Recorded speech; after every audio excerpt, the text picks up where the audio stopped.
The lush, evergreen forest across the Western Ghats in the Shimoga district of Mysore state is famous for its enchanting beauty, beauty that has inspired many an artist and many a poet. Here the river Sharavati plunges down the mountainside with a dizzy rapture, unfolding a glorious spectacle.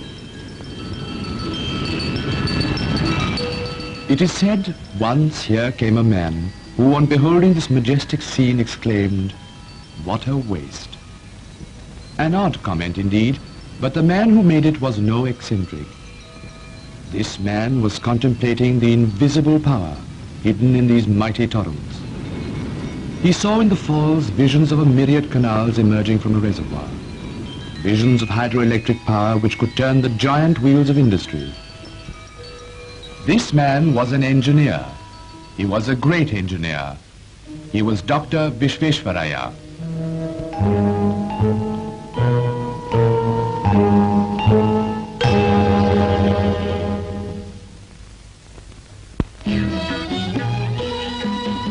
Nestling at the foot of the Nandi Hills in the Chikbalapur Taluk of Mysore state is a little village, Mudenahalli. Here, 100 years ago, in 1861, Mokshagundam Vishweshwaraiah was born.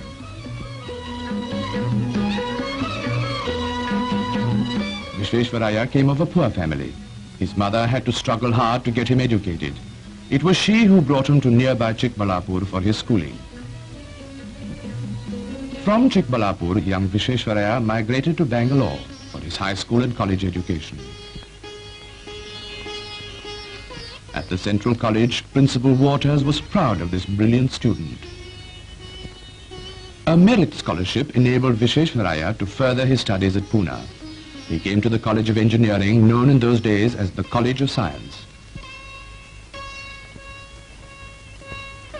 Here, under the guidance and care of Principal Theodore Cook, he excelled in his studies and graduated with top honors at the young age of 23. Vishweshwaraiah got the coveted job that was guaranteed every year to the candidate who topped the list of engineering graduates of the Bombay University.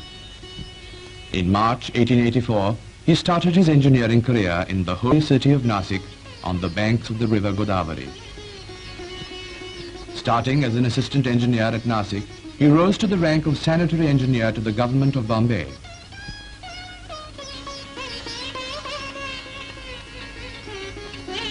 Many and distinguished were the services he rendered during this period. One of his lasting contributions to the state was the block system of irrigation, which he developed in the Neera Canal area of the Pune district. The object of the system was to distribute the benefits of irrigation over a large number of villages.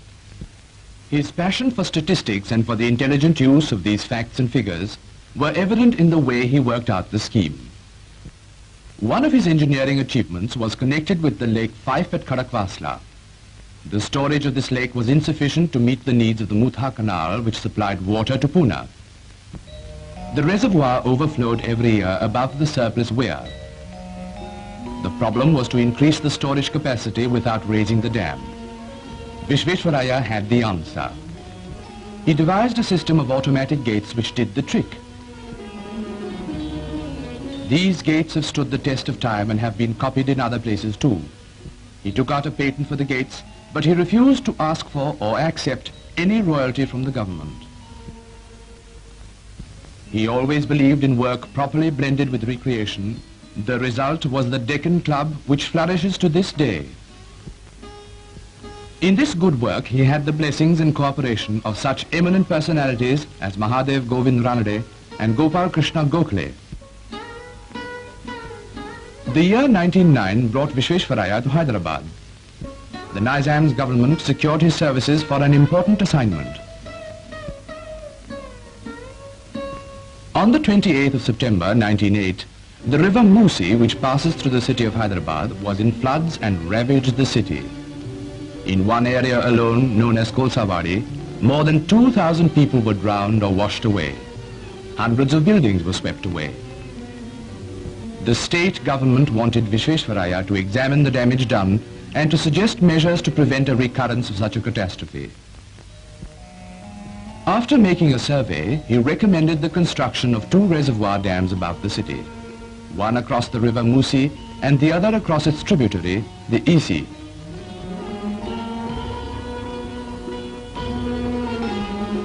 Vishweshwaraiah will be remembered with gratitude by the people of Hyderabad as long as Usman Sagar and Himayat Sagar reservoirs are remembered. Vishweshwaraiah also prepared a scheme for a modern system of drainage for Hyderabad city. It's a tribute to his foresight that the drainage disposal machinery which he got installed meets the needs of the city even today, when its population has increased threefold. Vishweshwaraiah also drew up plans for the improvement of the capital city of Hyderabad. His prophecy that when the improvements were carried out, Hyderabad would be able to hold her head high among her sister cities in India has come true today.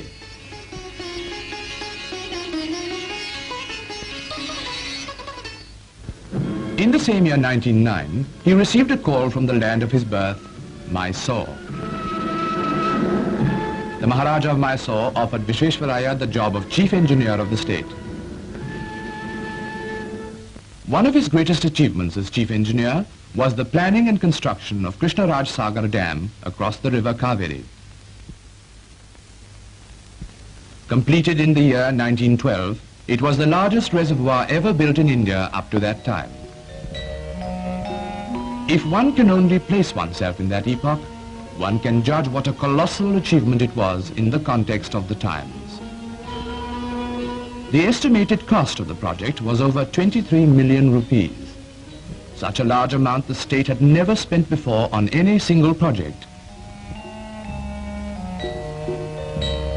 Referring to this multi-purpose dam, Gandhiji once said, "Krishnaraj Sagar alone, one of the largest of its kind in the world, would perpetuate the name of Sir Vishweshwaraiah."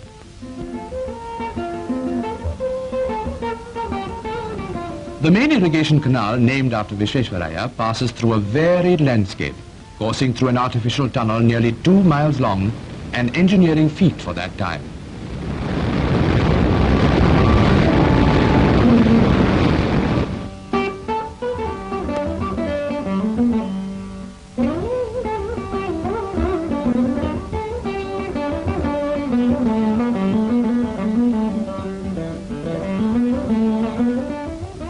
The canal has brought prosperity to land which was once barren. It has led to the extensive cultivation of sugarcane, which has made possible a flourishing sugar industry in the state. The sugar factory in Mandya is one of the largest of that class of factories in India.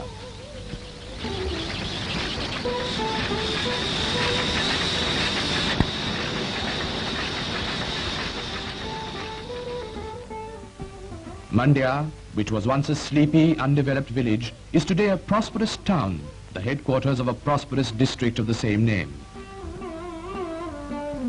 Krishnaraj Sagar has thus brought immense prosperity in its wake. It has almost changed the face of Mysore. The Vrindavan gardens below the dam have added enchantment to utility.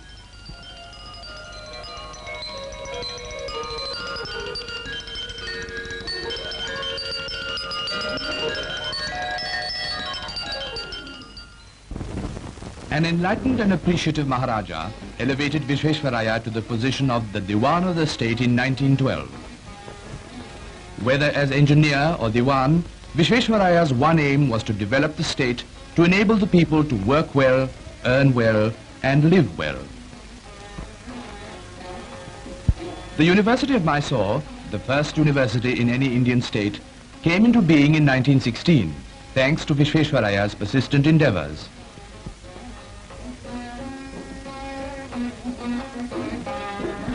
He also founded the Kannada Literary Academy.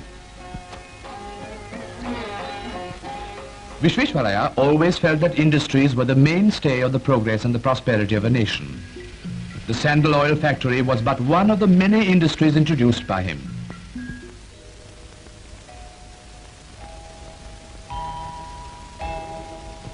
Schemes for a host of other industries like soap, metalworks, chrome tanning and sericulture were developed through the Economic Conference, a planning commission for the state which Vishweshwaraiah formulated.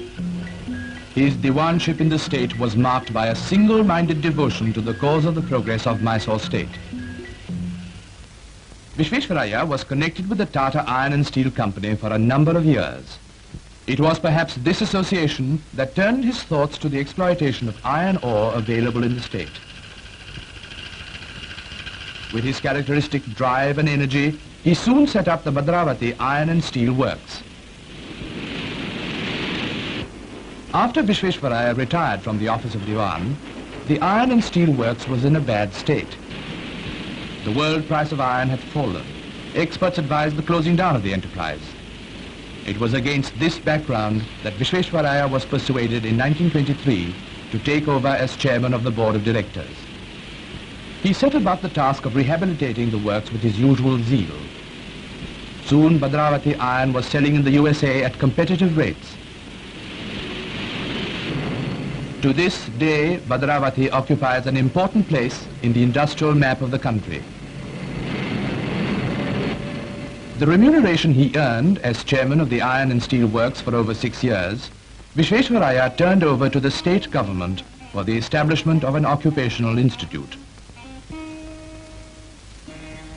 Today, this institution is one of the premier polytechnics in the country, imparting instruction in technical subjects like wireless telegraphy, radio engineering and cinematography, to mention but a few.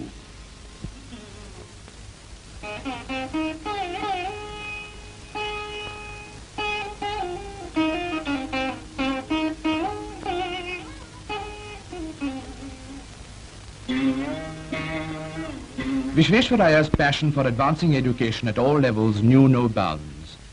He was president of the court of the Indian Institute of Science in Bangalore for a number of years and was responsible for adding the faculties of some branches of engineering to the institute. Even when he was past the biblical span of 60 years and 10, what he sought was not a rest cure, but an action cure. He believed that rural industrialization was the only cure for some of the ills of our rural economy. He prepared a scheme for rural industrialization, which the Mysore government accepted and implemented.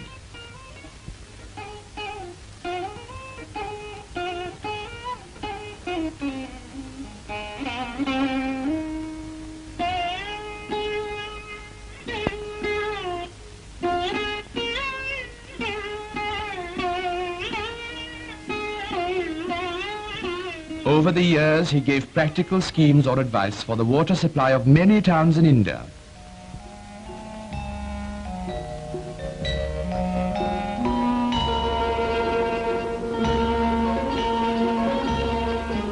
He was also responsible for the water supply schemes of Goa, Hyderabad, Sindh and Aden.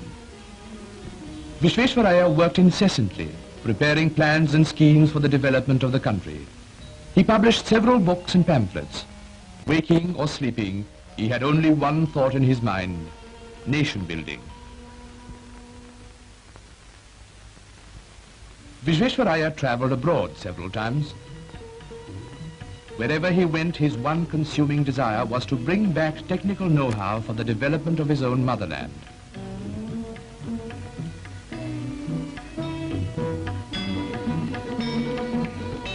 He gave his invaluable technical advice for the location of one of the colossal projects of recent times, the Ganga Bridge at Mokame in Bihar.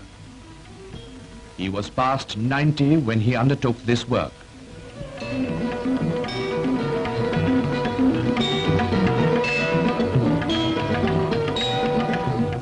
His deep interest in the industrialization of the country led Vishweshwaraiah to found the All India Manufacturers Organization in 1941. Its motto, prosperity through industry. He wanted manufacturers in the country to develop initiative and build new industries with the help of modern methods of organization. As the founder president of the organization, Vishweshwaraiah still keeps in close touch with its activities and gives the organization the benefit of his rich experience and wise counsel. A grateful nation has heaped honors on a man who has served the country in so many spheres. Knighthood, degrees, honoris causa galore.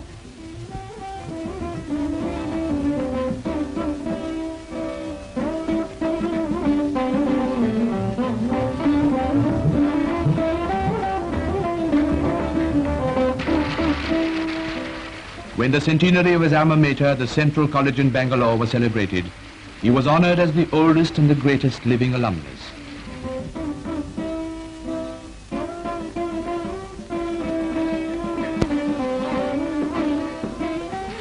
The highest honor that an Indian citizen could receive, the award of Bharat Ratna, came to him. In the citation, he was hailed as the father of the idea of planned development in India.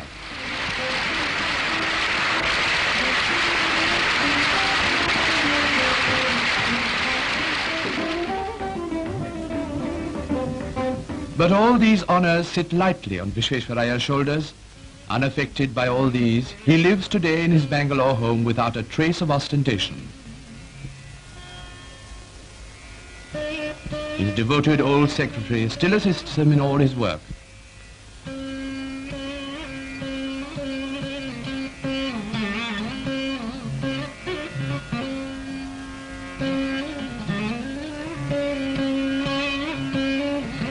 Meticulously punctual in his habits, Vishweshwaraiah keeps himself busy and active, receiving visitors, holding discussions with them, attending social functions.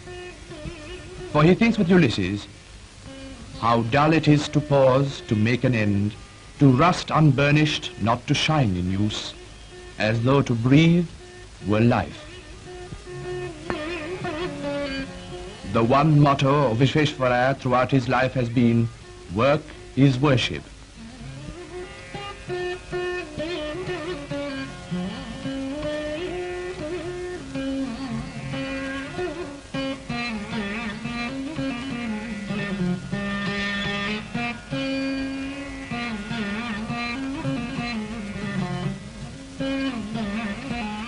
As this Karma Yogi enters his 100th year, we cannot do better than invoke the benedictions of our sages of yore.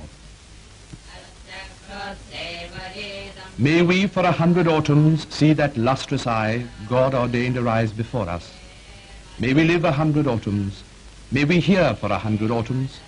May we speak well for 100 autumns. May we hold our head high for 100 autumns. Yea, even beyond 100 autumns.